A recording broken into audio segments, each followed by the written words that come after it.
Rosemary a headache. Yeah, this is a little overwhelming, but. It is, and that's why I think it's really important that you start small. So if you just start with the prospect list, you know, maybe somebody else wants to start with an email campaign. You know, you keep it small and you just try something out for a couple of weeks. So if everybody leaves here today and adds that prospect report to their dashboard and starts putting in prospects, I think that's a win, right? You're already doing something that you weren't doing before.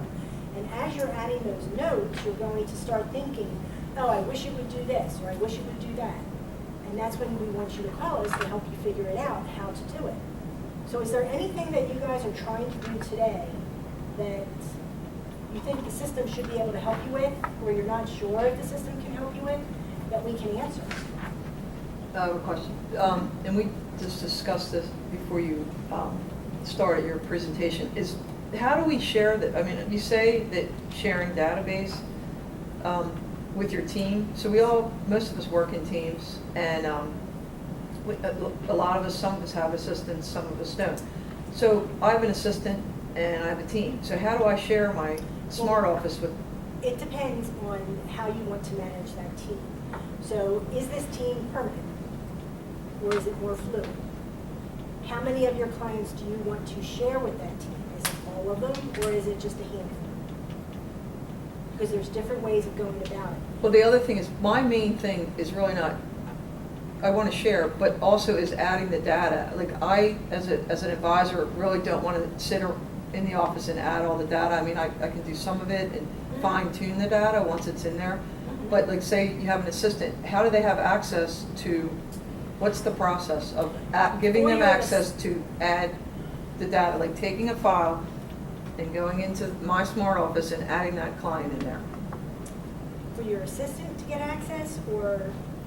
Yeah, how does my assistant, like, so I don't want to do that, because as a producer, you know, say I have 300 clients, and I mean, some of the clients I have, have Penn Mutual policies and they have HTK policies, but some of them don't. Some of them have so for your outside. assistant to get access to this, I think, I'm not sure if it's Dawn who does it for the office here, but there's a form that just gets sent up to Penn Mutual's home office. It goes to our account management team, and they set up a license. There is a charge. Yeah, but see here, that's the, all right, so there's the, what's the charge? $60. So if you have I have a part-time assistant that only works for me for 8 hours a week, because a lot of us share assistants in here. So for me to pay $60 a month just to have that person do data entry is kind of. Just let them. Rosemary, if you trust that person, just let them log onto your account. But you're not allowed to, you were especially not allowed to do that. But so that's the only way, so the only way for them to, so that's the only way for them, if we don't pay the $60 a month, then that's the only way for them to do it. I'm not going to tell you to do it. I'm not saying telling me to do it, but that's the only way. It's either the $60 a month or it's the only They either get a license or way. they don't. All right, so if they, all right, so say you pay the $60, they have a license. Okay, how did they, so then we have to deal with Smart Office to show them how to access the teams, all the people on the teams. So that $160 a month would have them able to access the team, each person on my team's That Smart person, that Office. assistant would have to be set up with, we have to set up relationships with the assistant and each producer that assistant supports. Okay. By doing that, if that producer has Smart Office and that assistant is enabled for Smart Office, that assistant then has the ability to log in and see all the data for all of those producers, whether it's Smart Office or Producer's Place, Account Access Center, right? But when you start then talking about the team, so say you're sharing this assistant with 5 other people, right, your team members. So it's whether or not. But no, that's not the way it is. The producer would, different producers from different teams would be sharing that assistant. I wouldn't want the other producers on the other teams that are sharing the assistant to have access. That assistant would have the option, when she would hit the button to log into Smart Office, it's going to ask her which database, which producer's database she wants to log into, and she would choose. And then that would enable her to see everything that you have, Okay. all the clients that you have. So She wants that to log out, $60 she is switches. shared between all the teams. I'm sorry, what was that? The $60 would be shared between all the teams that that Yes. person is supporting. Yes, So if there there's would be a 60 primary producer who's responsible for paying that as part of their affiliation fee. It would be added on to the affiliation fee. As far as collecting money from other people, Right. we don't That's get involved in impossible. that. Well, we don't get involved in that. We're not, yeah, we're not. All right, so doing that. I want to just figure out, I mean, I want to know what we're supposed to be doing. So you can get the assistant access. Somebody has to be the primary producer, the one responsible for paying the license charge. And at that point, it doesn't matter whether it's one license or 10, it's one charge of $60, whether she's supporting one person or 10 $60 per month. per month. Yes. Speaking from experience, make sure if you're gonna share your database with somebody else, it's a long-term relationship. Segregated, yes, yes. And you also want to make sure that your clients, who's the primary producer on the client? Whether or not you tier it and, say, okay, we know some people that will, there's Mickey Rosenzweig, who has been using CDS and Smart Office for years and years and years. Another long-term agent with Penn Mutual, what he does, he's got a very large team. So he'll code them as a client, but then he'll have MRA, MRB, MRA2, which is the child of an A client. So it's very detailed. But by doing that, he just had some producers split from his team. We're able to go in and say, okay, show me everybody under HG, which is Hunter Gimbel, and I'm able to take those contacts and move them to another database. If they weren't categorized that way, I'd have no way of knowing who is the primary advisor with that client. Dave went through that. It's ugly. What? I know, I was just like, oh, I'm staying out of this. I'm so out of this. Just give me the client names to push, and I'll push it. Okay? What if you're just doing joint work with somebody who would pick and choose? Well, that's why, I asked whether or not you want to share a lot of clients or just a couple of clients, because there is an option in here, it's called cross-office record sharing. Cross-office record sharing allows you to share an individual client. So you can come in, and I can go to William Penn, and if I come in here and say, I hope I have an option.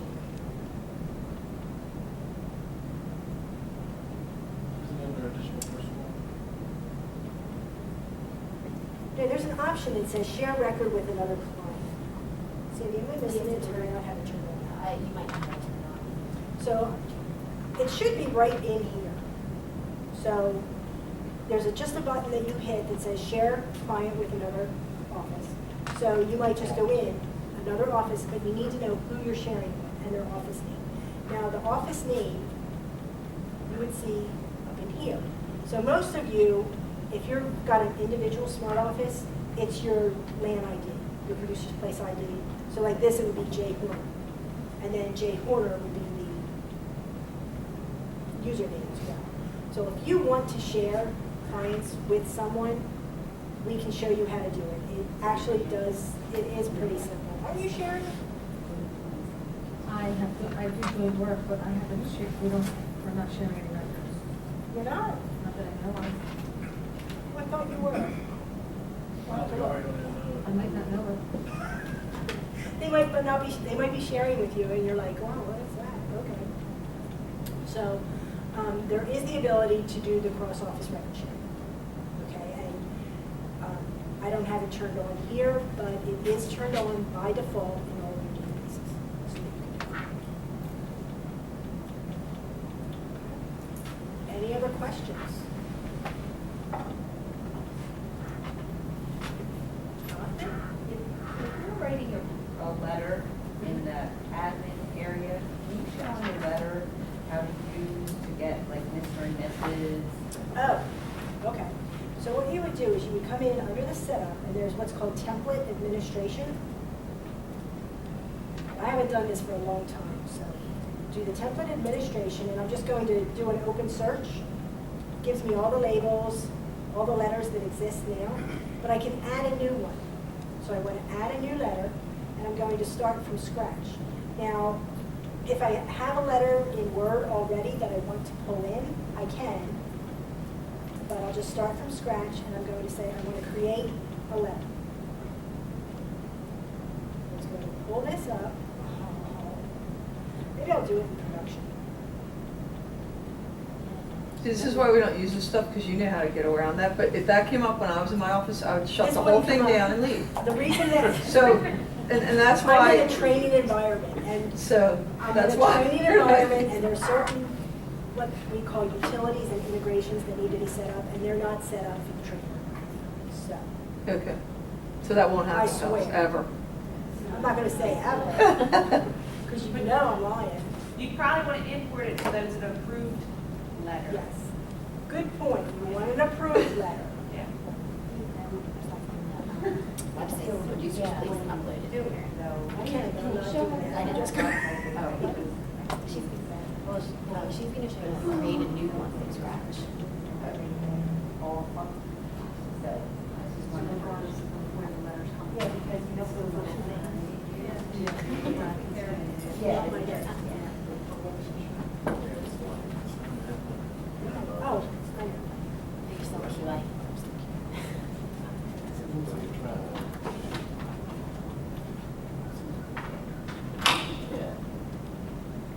So you normally log into through Producers Plus. I don't.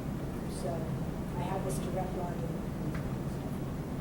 So, but since you're there, like, if it times out and it signs us out automatically, it does take us to that screen. Usually I close it and then go back into Producer's Place, but can I log in from there? We need to set up your password in order to do it. Okay. Because we have single sign-on enabled, people's passwords for Smart Office are not enabled, but we can enable it. Okay. Yeah, because I know we just exit out and go back in.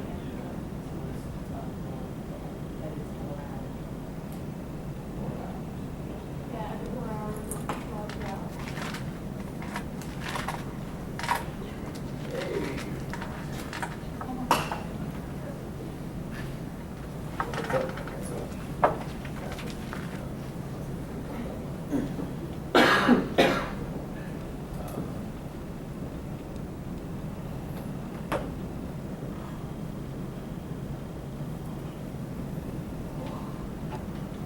Okay, so I launched my template. So right in here, there's a menu for Smart Office. If I click on Smart Office, then I have the ability that I can insert merge codes. So if I say insert, it's going to pull up a window where I can select what I want to insert. So if I go to the contact table, I can say, all right, I want to pull in, and I'm just going to go to names, or to name. So that just pulls in the client full name. And we can do we typically would do like a 20-minute training on how to do this, and then just say insert. From there, I also want the address. I'm going to insert. And I also want the greeting. So if it's Dear Bill, I can just use Bill instead of William. When I close that, I would just come in here and start formatting it the way I want it. So name, address,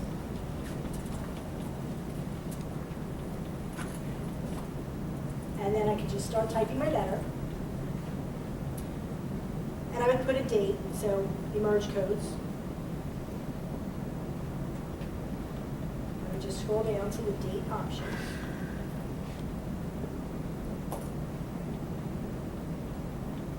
Of course, it's already chosen. Right, there are lots of choices, but if you take a look, let me just show you. You have very good hearing. Well, you're sitting front row, I can't help it. Right, so if I highlight it, it's telling me what it's going to give me. It's going to give me the month and the year. So if I scroll down in this format, I'm pointing at my computer like you can see it.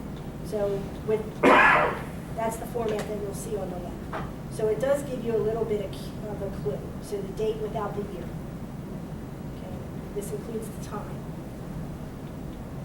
And then you just, yeah, so really with this, the date is the one that you always want to use. It's the normal format for a letter. Okay. Right from here, I can just do this, save as. And I'm going to just call this the test letter, 1847.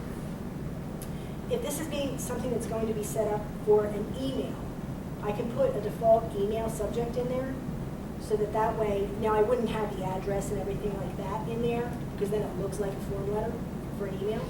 But you can put that in there, so if you're going to email it. I'm always going to say accommodate special layout and formatting because I can format this using Word and I want to retain that formatting within SmartOffice. So if something's bold, italics, in color, it would save it. And then I'm just going to say save. Okay. So now when I go back to SmartOffice and I go to my setup, I'm really going to hope it's saved. So there's my test letter for 1847. Now that's available, so I just created it in Word, loaded it into SmartOffice. Then I can come to my record. I'm just going to go to William Penn.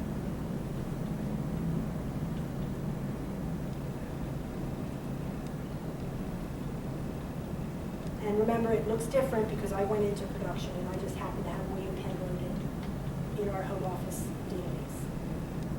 So I can just come in here and say, I want to create a letter. I want to print a letter. So I get the test letter for 1847.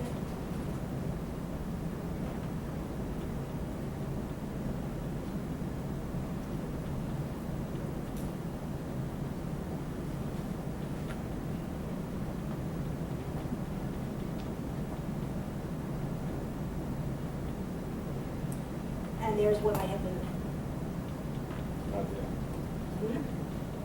Well, I did put a bunch of junk in there, but. No, There's nothing there. The screen. Oh, on my screen, it looks fine. Wow, That that's. is- There we go. Alright.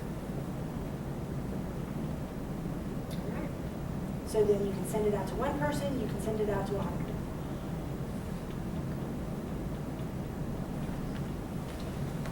So you can see it's got a lot of functionality. It's a big system. You just got to pick where you want to start. We recommend the contact record, managing your prospects. From there, go into the activities.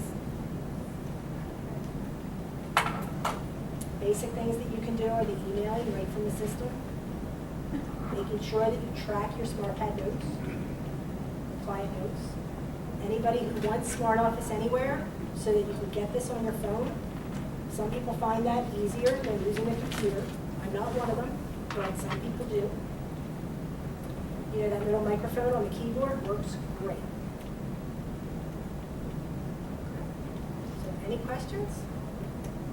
Yes. So this won't take up any space on your cell phone or laptop, is it? No, there's nothing that is downloaded onto the phone, because what it is, it's a direct link.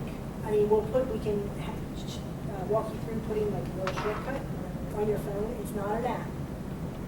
It's just a shortcut on your phone, and then you would just log in from there. So it's in the cloud. It's in the cloud. See, I knew. See how smart I am? You don't even know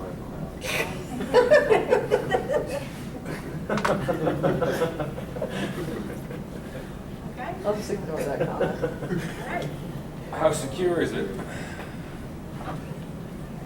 It's very secure. I mean, our compliance people, our legal people, because it's stored at Ebix. It's stored, Ebix hosts the system for us.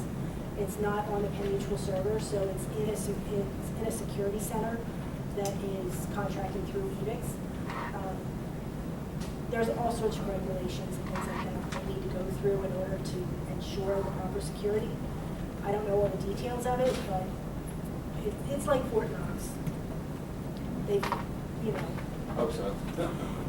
Well, it is, considering the information that's available in here. There was at one point, there was actually an attack on their data center. And I think it came from India, but they didn't get in, they didn't get anything, so.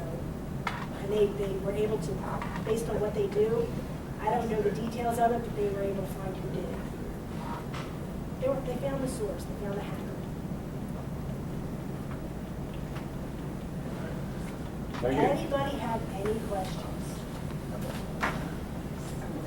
You were talking about integration with marketing library, so if you pay for marketing library, you can have it through Smart Office at no additional charge. If you're paying for paperclip, you can have it through Smart Office with an extra charge. Is that what that meant? There, HTK registered reps, there is no additional charge. Non-registered, there is a charge. For paperclip and, Right, and marketing library. and marketing library. Now, we don't turn them on automatically unless you request it, because we're charged. So I'm an HTTP, I can get marketing library without paying anything for it? Well, you have to subscribe to marketing library, and whatever they charge you, but we do not charge for the integration. $20 or something.